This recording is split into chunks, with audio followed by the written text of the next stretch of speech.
Cárdenas.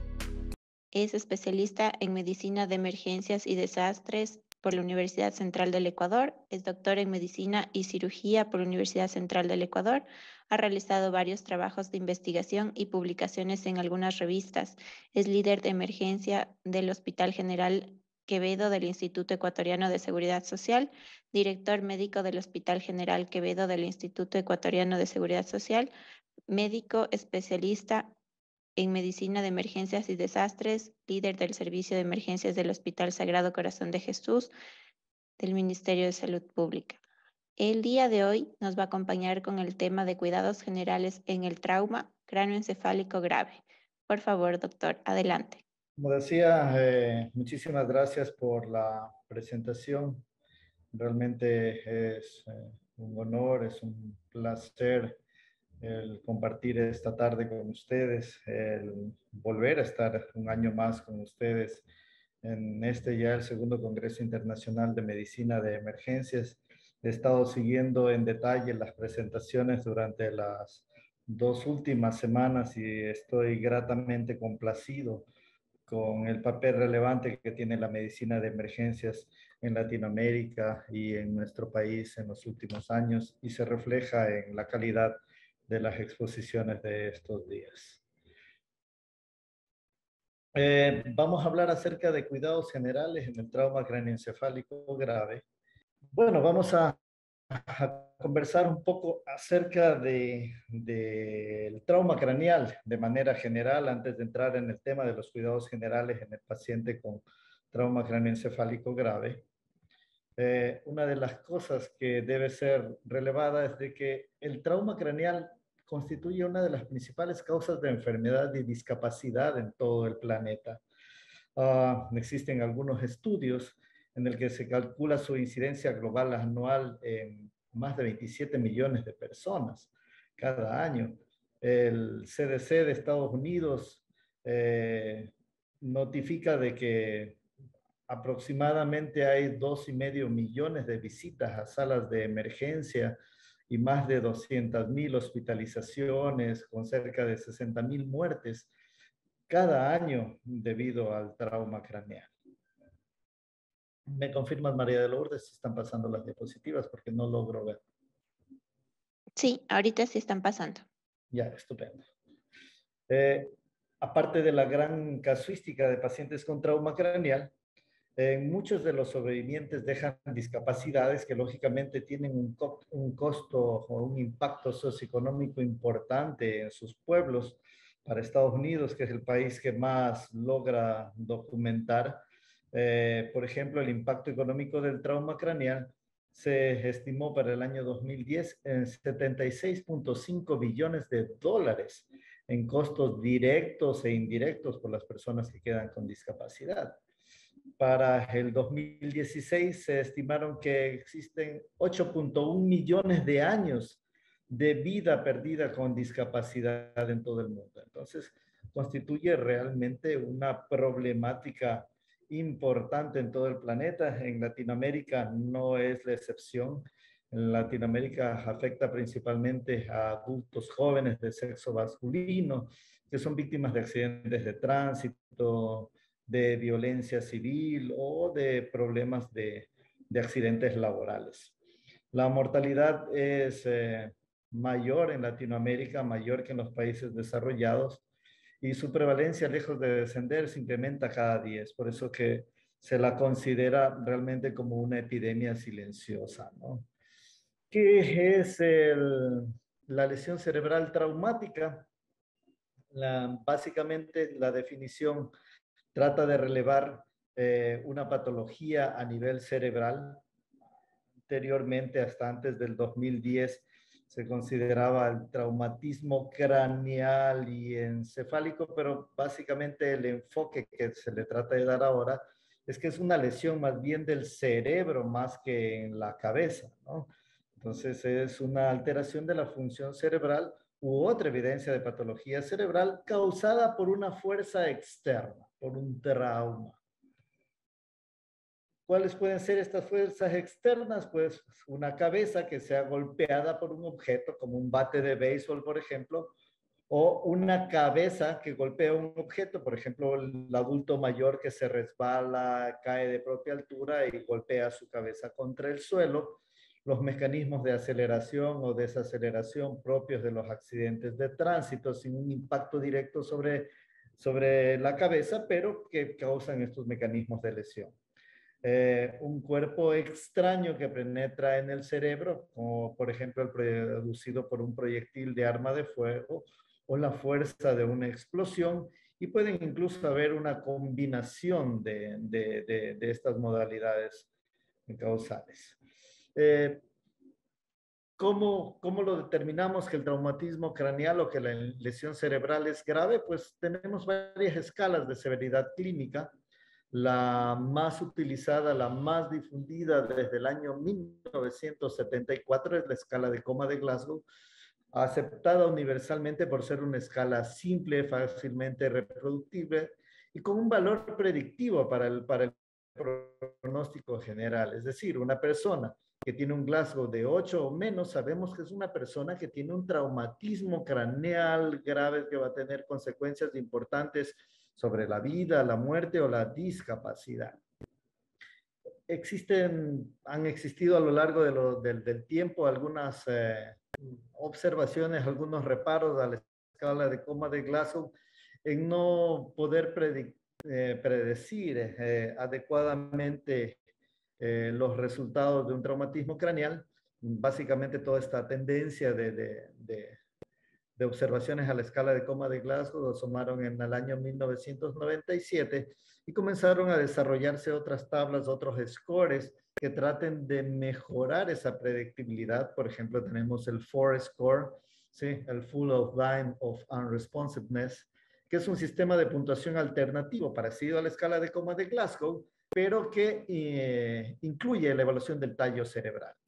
Sin embargo, todavía existen reparos también a esta tabla, carece de largo historial de validación que ha tenido la escala de coma de Glasgow a lo largo de estos 47 años para predecir el pronóstico, y es una escala que es un poco más complicada de realizar. Los estudios de validación se han hecho teniendo a neurólogos realizando la valoración del FOR score, lo cual es algo complicado en nuestras salas de emergencia. Solamente a modo explicativo los parámetros que evalúa el FOR score, la respuesta ocular, la respuesta motora, muy parecido a la escala de coma de Glasgow, pero incluye los reflejos del tronco cefálico y trastornos de la respiración.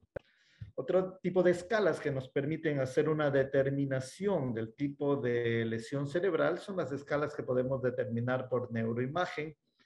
Podemos identificar fracturas de cráneo, podemos identificar hematomas epidurales, subdurales, subaracnoideos, hemorragias intraparenquimatosas, contusiones cerebrales, hemorragias intraventriculares, patrones de lesión axonal difusa o patrones focales de edema focalizado que se pueden determinar por neuroimagen, básicamente a través de los estudios tomográficos. También nos permiten unas escalas de calificación. La más utilizada, la más empleada es la conocida escala de Marshall, ¿sí? Que tiene una importancia fundamental porque predice un riesgo del aumento de la presión intracraneal, que básicamente es el determinar si hay lesiones axonales difusas o no, si estas lesiones se acompañan de desviaciones de la línea media, lo cual le va adquiriendo más valor, si es que hay compresión o no de las cisternas basales, o si es que hay realmente lesiones ocupantes de espacio significativo. Esta escala de Marshall también ha tenido algunas observaciones, ya que cuando hay una conjunción de lesiones traumáticas, ¿sí? Pierde la posibilidad de predicción. Entonces se han desarrollado algunas otras escalas para tratar de afinar esa variabilidad que da la escala de Marshall. Por ejemplo, tenemos la escala de Rotterdam, que a diferencia de la de Marshall, da especificaciones acerca de masas epidurales o de sangrados intraventriculares. Sin embargo, todavía carece de validación clínica como la de Marshall, y la de Marshall sigue siendo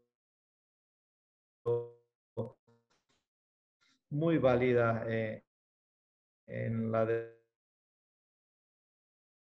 de la escala o en cualquiera de los grados de severidad, está caracterizada por un mecanismo fisiopatológico que compete a la lesión primaria, que es aquella lesión que se produce en el cerebro en el momento mismo del traumatismo, que generalmente es de carácter irreversible y que no tiene una terapia específica, ¿sí? Es decir, la lesión que se produce en el cerebro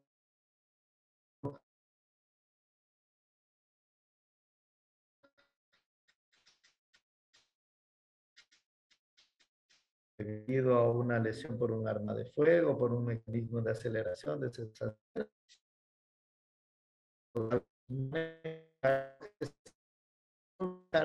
son las lesiones secundarias. Lógicos sí han sido susceptibles de prevenir, de reversir, de tratarlos, y es básicamente uno de los pilares donde asienta la terapéutica de las recomendaciones, incluso de los cuidados generales que vamos a hablar en esta tarde, y de otros componentes de cuidados que más bien son de tipo específico por las unidades neuroquirúrgicas o las unidades de terapia intensiva.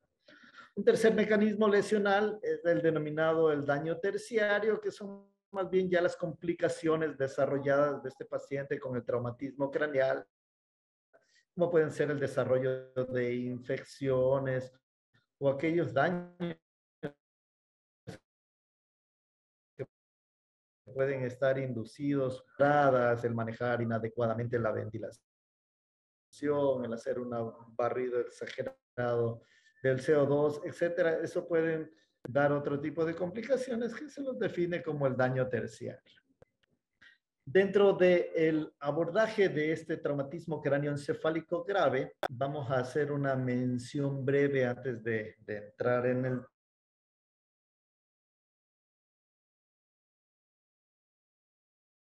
tema. A las recomendaciones que son cerebral, la Fundación del Trauma Cerebral se ha convertido desde hace algunos años, desde el año 2008, en uno de los estándares en dar las recomendaciones globales del manejo del traumatismo cráneoencefálico grave, y creo que vale la pena mencionarlo. En esencia, en resumen, a nivel prehospitalario, tiene como meta el control de la hipoxia y de la hipotensión secundarios al traumatismo craneal. Entonces, la recomendación a nivel prehospitalario es de manejar el estado hemodinámico, de garantizar una oxigenación adecuada en algunos medios, si es que los recursos o las capacidades técnicas son adecuadas, el proponer que el componente prehospitalario realice manejos avanzados de la vía aérea incluso. En sala de emergencia ya, los objetivos de este abordaje del trauma craneoencefálico grave se basan en el diagnóstico y el manejo inicial, siguiendo los protocolos del Advanced Training Lab Support de los Estados Unidos, del ATLS. Esa es, digamos, la guía de manejo inicial en salas de emergencia, que comprenden básicamente el control de los signos vitales, del examen clínico neurológico, el determinación de la severidad del trauma a través de la escala de Glasgow, a través de las escalas tomográficas de Marshall, el realizar la intubación endotraqueal o la ventilación mecánica de acuerdo a estos índices de severidad, el realizar estudios de laboratorio y los monitoreos de la presión intracraneal, el arranque, el inicio de los monitoreos de la presión intracraneal. La bibliografía americana y europea recomienda de que el monitoreo de la presión intracraneal con dispositivos intraparenquimatosos o intraventriculares debería arrancar en las salas de emergencia. ¿Cuál es la meta de este manejo en sala de emergencias? Pues es la detección rápida y el manejo de lesiones que pudieran ser potencialmente quirúrgicas, reversibles por procedimientos quirúrgicos, y estar atentos y buscar aquellos signos de deterioro clínico, neurológico y radiológico que puedan llevar a un paciente que inicialmente no tenía criterios de una resolución quirúrgica a una resolución quirúrgica que pudiera ser el drenaje de un hematoma, por ejemplo, o una craneotomía descompresiva en caso de gran edema cerebral con aumento de la presión intracraneal irreversible, por ejemplo, ¿no? Solo a modo de comentario, ¿cuáles son los tratamientos quirúrgicos que se definen de manera común? Bueno, pues estos tratamientos neuroquirúrgicos están definidos por una combinación de factores entre el estado neurológico del paciente y los hallazgos de los estudios de imagen, ¿no? Y podrían ser, por ejemplo, el drenaje de los hematomas epidurales. Se recomiendan que los hematomas epidurales que deban ser drenados independiente del nivel de conciencia son aquellos hematomas mayores a 30 mililitros porque tienen una potencial complicación de aumentar, de extenderse y tener implicaciones sobre la funcionalidad cerebral. Los hematomas subdurales agudos, aquellos que tengan más de 10 milímetros de espesor o aquellos que estén asociados con una desviación de la línea media mayor de 5 milímetros, independiente del nivel de conciencia, o aquellos hematomas agudos que están cursando con un paciente que tiene un trauma grave con un Glasgow igual o menor a 8, o aquel paciente que llega la sala de emergencias y que presenta un deterioro mayor a la de coma de Glasgow desde el inicio del trauma. O este paciente que se deteriora y que presenta pupilas asimétricas o fijas o dilatadas o que tiene signos de aumento de la presión intracraneal. Estos pacientes, si tienen un hematoma subdural agudo, necesitarían un tratamiento quirúrgico emergente. Las hemorragias intracerebrales localizadas en la fosa posterior que tengan evidencia de un efecto de masa por una compresión o obliteración del cuarto ventrículo, de las cisternas basales, o que estén provocando una hidrocefalia obstructiva.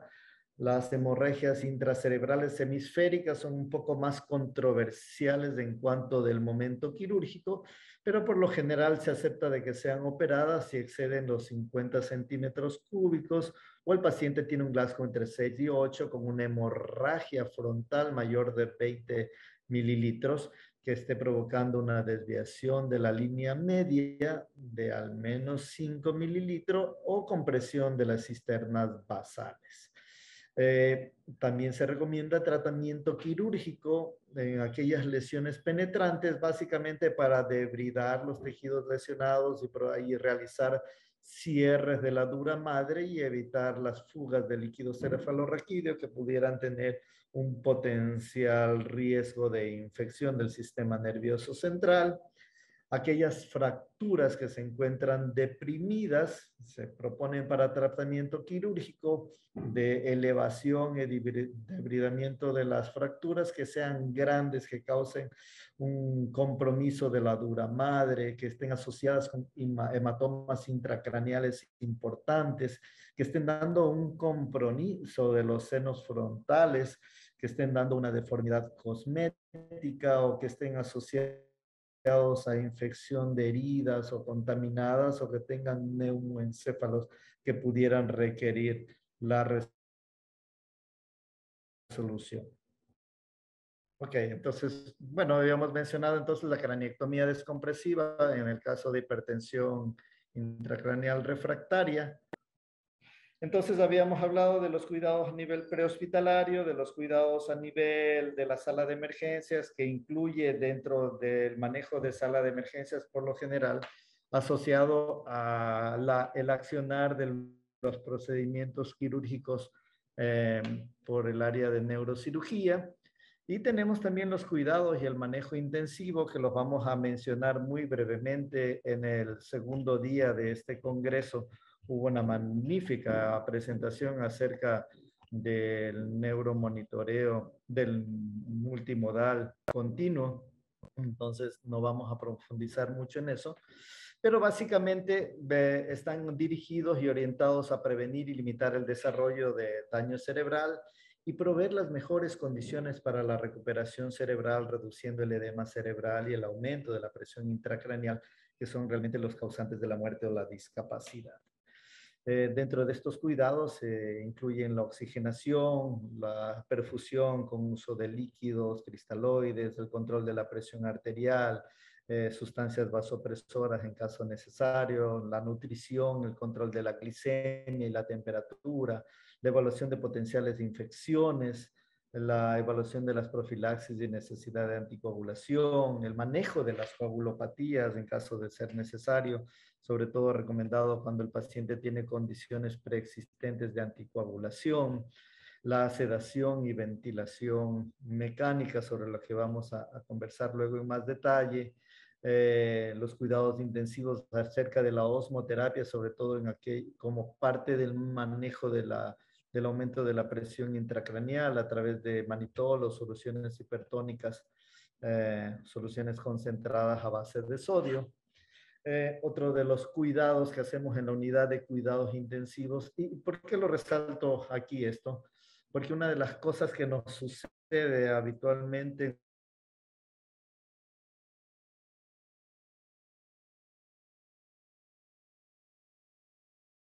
en nuestros medios es que estos pacientes con trauma craneal, después de este manejo, estabilización, llegan a quedarse en salas de emergencia debido a diversos factores, por falta de espacio en las unidades de cuidados intensivos, etcétera, etcétera. Entonces, lo estamos mencionando, pero no es el deber ser. El deber ser es de que estos pacientes sean manejados y cuidados en una unidad de cuidados intensivos, ¿no? Entonces, se incluyen también el monitoreo cerebral, que es una gama de cuidados que van desde la evaluación neurológica clínica con la determinación seriada de la escala de coma de Glasgow u otro tipo de scores, a través de los controles tomográficos seriados en caso necesario, en caso de deterioro, los monitoreos de la presión intracraneal a través de transductores intracraneales, intraparenquimatosos o intraventriculares, los monitoreos de la presión de perfusión cerebral, ¿sí? Que se establece a través de la diferencia entre la tensión arterial media menos la presión intracraneal, los monitoreos de la oxigenación cerebral que se pueden hacer ahora a través de dispositivos que miden la tensión parcial de oxígeno tisular cerebral, ¿sí? Se colocan a través de sondas intracerebrales, intraparenquimatosas y pueden dar información acerca de la oxigenación en esa zona que está siendo monitorizada, o podemos hacer mediciones de la oxigenación cerebral de manera global a través de la saturación de oxígeno de la vena yugular, ¿no?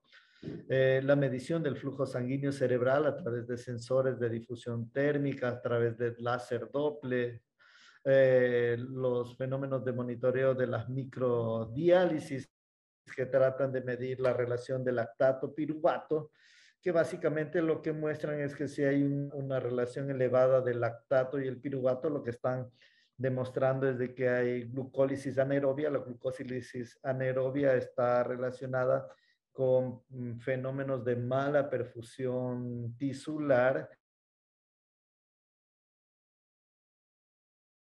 fenómenos de isquemia tisular que está para el cerebro. Entonces, este tipo de monitoreos que se denominan en conjunto el neuromonitoreo eh, continuo, ¿sí?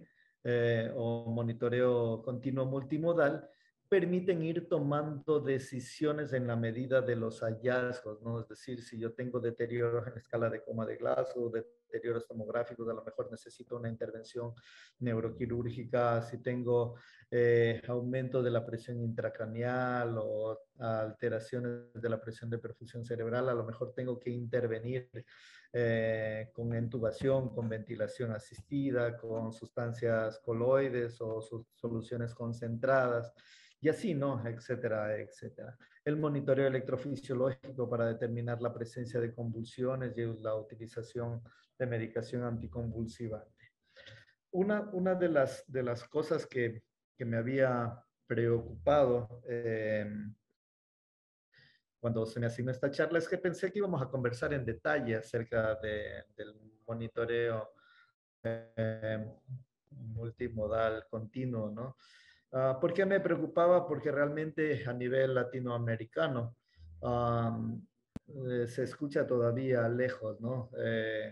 Todavía el realizar intervenciones avanzadas en nuestras unidades neuroquirúrgicas, en nuestras unidades de cuidados intensivos, se ven limitadas por falta de recursos en los sistemas públicos y pobre acceso de los pacientes a sistemas privados debido a los altos costos. Entonces, uh, tenía esa preocupación porque dije, a lo mejor vamos a conversar de cosas que lo menciona la literatura y que no la vemos o que no la hemos visto acá en nuestro medio en mucho tiempo.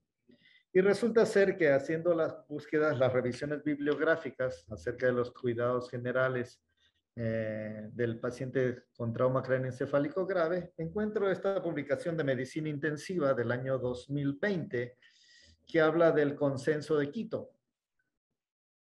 Resulta ser que en el año 2017, en Quito, los profesionales del Consorcio Latinoamericano de Injuria Cerebral, que estaba presidida en ese momento por el doctor Manuel Gibaja, médico especialista en cuidados intensivos del Hospital Eugenio Espejo, y quien generosamente ha brindado su asesoría para la presentación de esta charla, ¿sí? Arranca en este año 2017 en Quito un consenso latinoamericano que por primera vez trata de englobar aquellos cuidados generales muy básicos, aquellas prescripciones que hacemos a veces de memoria en el paciente con traumatismo cráneoencefálico, ¿sí? Ellos reúnen todas estas recomendaciones de cuidado general y hacen una revisión bibliográfica en el lapso de 3 años acerca de buscar la validación científica de estas recomendaciones. Y este, que es el primer estudio en ese sentido que existe en el planeta, arrancó en Quito, como digo yo, se publica en el año 2020 y realmente es placentero para nosotros en esta tarde presentar este trabajo de neurocirujanos, de intensivistas, anestesiólogos, neurólogos, enfermeros, fisioterapeutas de Argentina, Brasil, Bolivia, Colombia, Cuba, Chile y Ecuador. En este consenso latinoamericano de los cuidados generales del paciente con traumatismo craneoencefálico grave se intenta una definición que no existía antes y no de manera formal al menos, y definen a los cuidados generales como todas aquellas acciones comunes e inespecíficas dirigidas al cuidado habitual del individuo víctima de un traumatismo craneoencefálico grave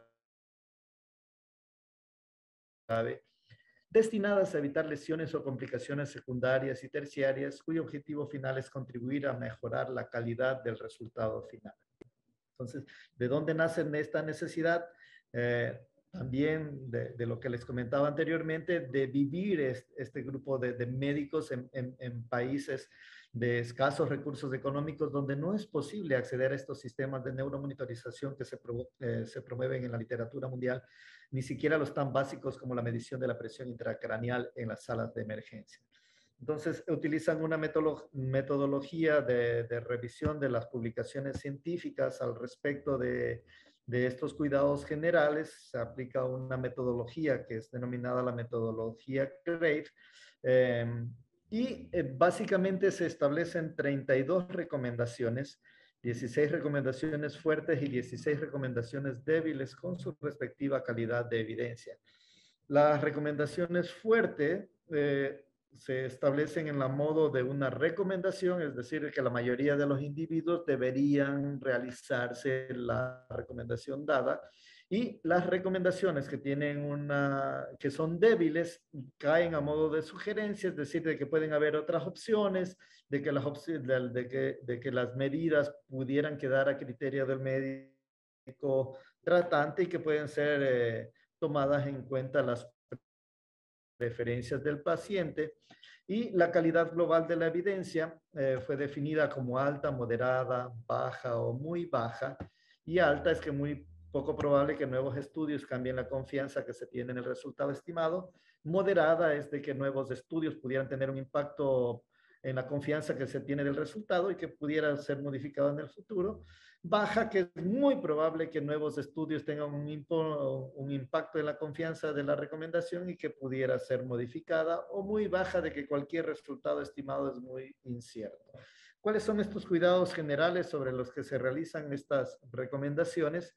Son la posición de la cabeza, la utilización de la inmovilización cervical, la higiene bucal, los cuidados de la vía aérea artificial y la protección ocular.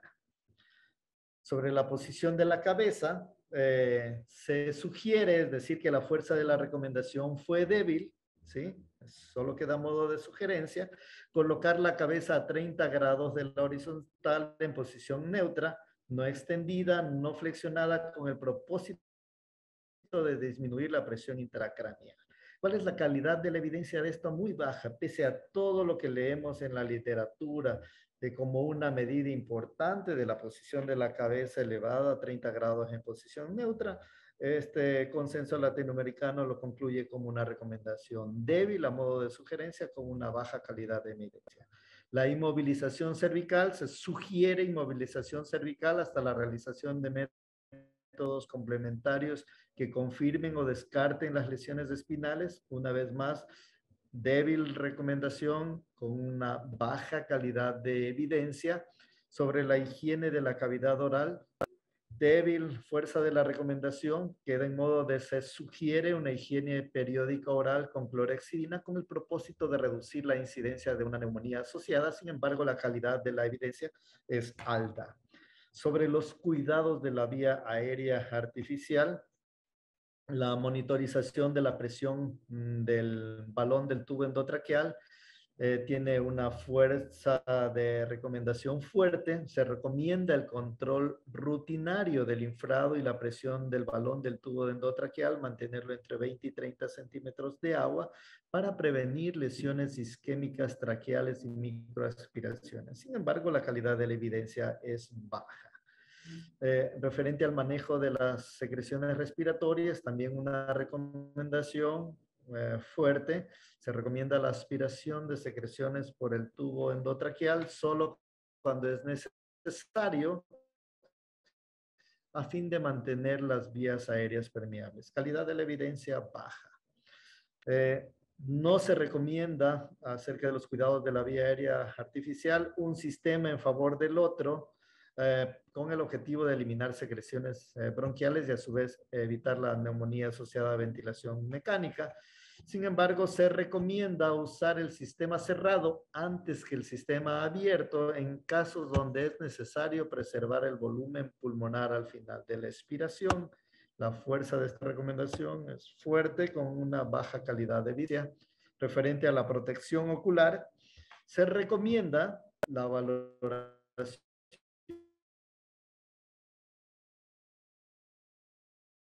y el cuidado habitual de los ojos con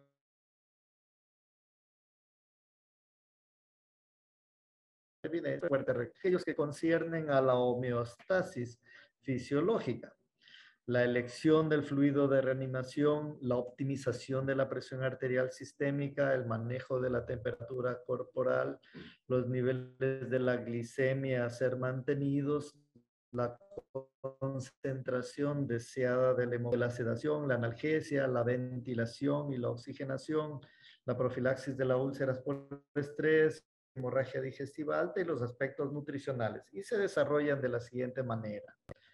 Acerca de los fluidos, se recomienda en las fases iniciales de la resucitación y mantenimiento el empleo de una solución salina fisiológica sobre las sustancias coloides, con el objeto de mantener y preservar el volumen intravascular y la presión de percusión cerebral adecuadas. Una fuerte recomendación, pese a eso, con un bajo nivel de evidencia. No se recomienda el empleo de soluciones hipotónicas,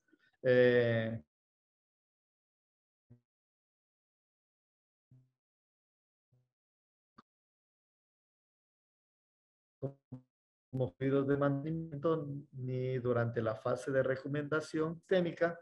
Se sugiere la pesquisa o la identificación sistemática de la causa de esa hipotensión arterial, es decir, una fuerza de recomendación débil con baja calidad de evidencia. Se sugiere la utilización de noradrenalina en vez de dopamina para mantener niveles deseados de la presión arterial sistólica sin ocasionar cambios significativos de la presión intracraneal. Sin embargo, esta recomendación también queda a modo de sugerencia por ser débil y con una baja calidad de evidencia. La optimización de la presión arterial sistólica en caso de hipotensión asociada al compromiso de contractilidad de miocardio en los casos de una insuficiencia cardíaca o de algún otro trastorno de la contractilidad miocárdica. Se sugiere preferentemente a la dobutamina como el agente inotrópico, débil calidad de fuerza de la recomendación con una baja calidad de evidencia. Referente al manejo de la temperatura corporal, hay una fuerte recomendación. Se recomienda el descenso de la temperatura corporal cuando la misma sea mayor de 37.5 grados centígrados a nivel central. Sobre los controles de los niveles séricos de la glucosa, fuerte recomendación con baja calidad de evidencia, mantener glicemias mayores a 110 y menores a 180 miligramos por decilitro. No se recomienda el control de la glucosa a través de terapias insulínicas agresivas que lleven la glucosa a valores menores de 110. Fuerte recomendación con bajo nivel de evidencia. Acerca de los niveles de hemoglobina, se sugiere la transfusión de glóbulos rojos cuando el nivel de hemoglobina sea menor de 7, excepto aquellos pacientes que presenten alteraciones de su reserva cardíaca, una débil fuerza de recomendación con una baja calidad de evidencia. Referente al mantenimiento de los niveles de sodio, se sugiere mantener el sodio entre 135 y 145, dado que tanto la hiponatremia como la hipernatremia aumentan la mortalidad del trauma craneal. Débil fuerza de recomendación con un bajo nivel de calidad de evidencia. Referente a la sedación y analgesia, en los pacientes ventilados mecánicamente se recomienda esta. Hay una fuerza de la recomendación con una moderada calidad de la evidencia. De hecho, en esto sí hay estudios que validan el impacto que tienen el someter al paciente a ventilación mecánica y hacer sedación para poder realizar una inhibición de sus funciones metabólicas. En pacientes con trauma grave, ventilación mecánica, estables hemodinámicamente y con función renal normal, se sugiere la analgésica con fentanilo o benifentanilo en lugar de la morfina. Débil recomendación con bajo nivel de evidencia. Se sugiere también en fase aguda mantener una sedación con un RAS entre 4 y 5 mediante propofol o midazolam, ya que ambos mejoran las variables de la presión intracraneal, de la presión de perfusión cerebral, sin haber pruebas de que un agente sea más eficaz que otro. Débil, con baja calidad de evidencia. Se sugiere una sugerencia opcional en los pacientes ventilados normocápnicos con inestabilidad hemodinámica, el empleo de ketamina. Sugerencia con bajo nivel de evidencia. Se sugiere no efectuar el test de despertar en pacientes inestables clínica o neurológicamente. Referente a la profilaxis del sangrado del intestino, se recomienda el empleo de la bomba de protones en relación al uso de los receptores H2 para profilaxis. Fuerte nivel de recomendación con un alto nivel de evidencia, este sí. Se recomienda la intubación orotraqueal y el soporte ventilatorio mecánico, fuerte recomendación con bajo nivel de evidencia. Se recomienda mantener la oxigenación y ventilación, parámetros mayores de 92% de la saturación, mayor de 70 de la PO2, con pHs normales entre 7.35 y 7.45, con PCO2 de 35 y 40, fuerte recomendación con bajo nivel de evidencia. Y se recomienda también rutinariamente evitar la hipercapnia, la hipocapnia, la hiperoxia. Fuerte recomendación, bajo nivel de evidencia. Referente a los aspectos nutricionales, se recomienda la alimentación enteral precoz, una vez cumplida la resucitación y lograda la estabilización. Se recomienda la alimentación gástrica en caso de intolerancia o riesgo de aspiración, emplear procinéticos o cambiar a alimentación nasoyeyunal, fuerte recomendación.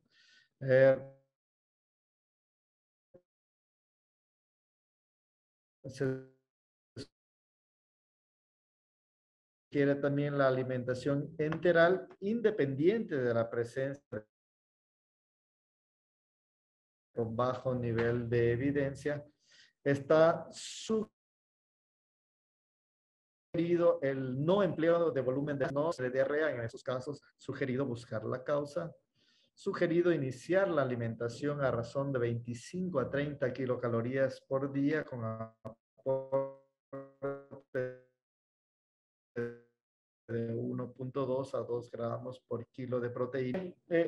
Otras indicaciones de cuidado general que ni siquiera lograron ingresar al análisis de Gray por ser más bien un conjunto de extracciones terapéuticas de cumplimiento efectivo que no lograron pasar este proceso de validación, y son el mantenimiento y cuidado de los accesos venosos centrales, de las sondas, de los sistemas de monitorización, el cuidado de los catéteres, la prevención de las úlceras de cúbito, la movilización y fisioterapias en fase aguda, los cuidados de las sondas digestivas y todas aquellas estrategias para el control de las infecciones. Una de las cosas Doctor, relevantes disculpe que le interrumpa. Solo termino en 30 segundos. Gracias, sí. Una de las cosas relevantes de este consenso latinoamericano es, primero, que incluye algunas recomendaciones que no se habían incluido y que no se habían tomado en cuenta antes en la literatura mundial. Y la otra es de que, como ustedes leyeron, hay algunos aspectos que uno los lee en la literatura mundial y que vemos que tienen realmente una débil fuerza de la recomendación, e incluso aquellos que pueden ser dados como una recomendación tienen una bajísima calidad de evidencia. Esa es la realidad de los cuidados generales, de las cosas que hacemos. Una de las dudas de este grupo del consenso era saber realmente si es que estas medidas tienen un impacto fuerte en el manejo y en la recuperación de los pacientes con el traumatismo cráneoencefálico. Me parece importantísimo el aporte de este grupo latinoamericano. Mis felicitaciones a este grupo que fue liderado por el doctor Manuel Baja en esa época, y a todos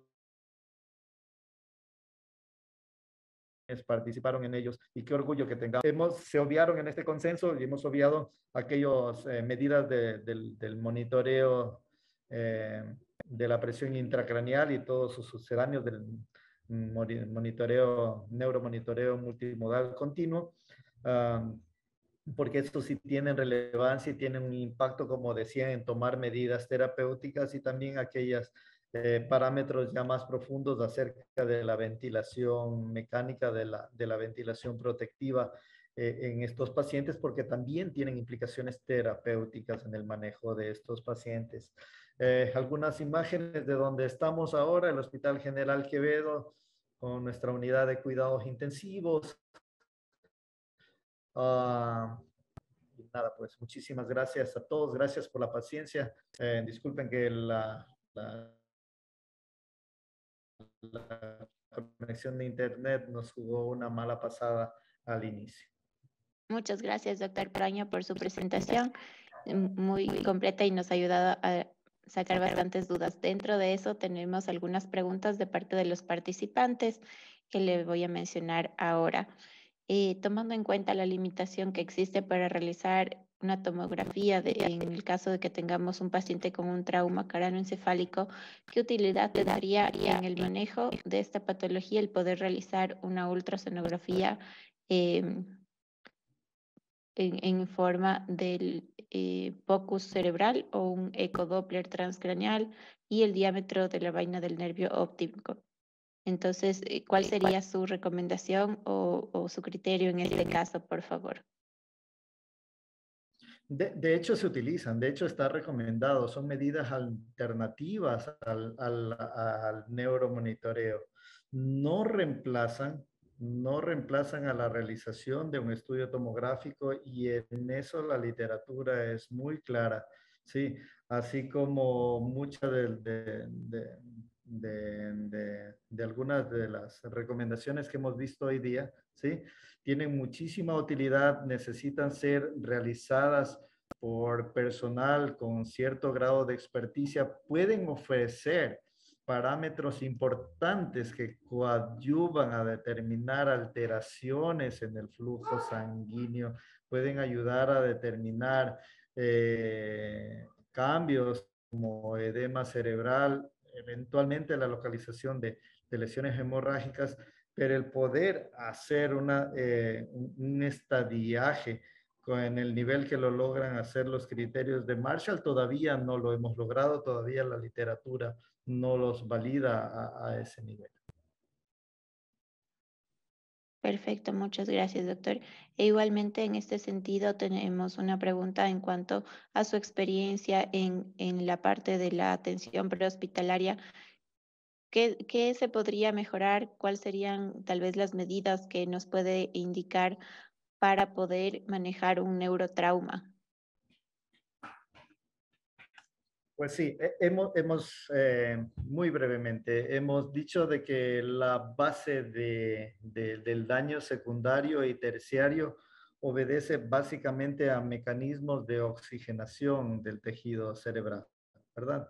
El daño primario está hecho, las consecuencias que vamos a ver a posterior son los mecanismos del edema cerebral, de las alteraciones celulares inflamatorias que se producen en el tejido cerebral y las alteraciones hemodinámicas en la perfusión sanguínea cerebral que van a afectar es la oxigenación cerebral las que se producen. Entonces, sobre esa es la base en esencia, si ustedes se dan cuenta, de todo lo que hacemos en el manejo del traumatismo cráneoencefálico. Entonces, a nivel prehospitalario, ¿qué es lo que se recomienda? Es garantizar niveles de presión arterial adecuado, garantizar el mantener una vía aérea permeable, garantizar la oxigenación adecuada y como decía en una de las partes de las recomendaciones internacionales de la Fundación de Trauma Cerebral, nos guiamos en los lineamientos del manejo del soporte vital avanzado, del ATLS, y es realizar el A, B, C, D, E y tratar de llevar al paciente en lo mejor. Si bien veía por ahí una pregunta de Alejandro, si bien la posición de la cabeza se precona en algunos estudios internacionales y hemos visto que no llega a alcanzar por la metodología Grave una fuerte nivel de recomendación. Sin embargo, es bien claro de que el poner la cabeza elevada en esa posición si bien a lo mejor los estudios no muestran que tenga un impacto en el pronóstico del trauma craneal, seguro que sí es mejor a que el paciente vaya con la cabeza torcida o con una obstrucción de la vía aérea, ¿verdad? Entonces, ahí hay algunas sugerencias que a lo mejor no tienen una recomendación muy fuerte o un alto nivel de evidencia, pero sin embargo, como el mismo consenso dice, quedan en la libertad del médico del tomarlas o reemplazarlas por algo que sea mejor, no dejar de hacerlas, sino de ir viendo mejores recomendaciones. Eso. Muchísimas gracias, María de Lourdes. Muchísimas gracias al comité organizador. Como siempre, un placer estar acá. Muchas gracias, doctor Proaño, por toda su intervención. Que tenga una buena tarde.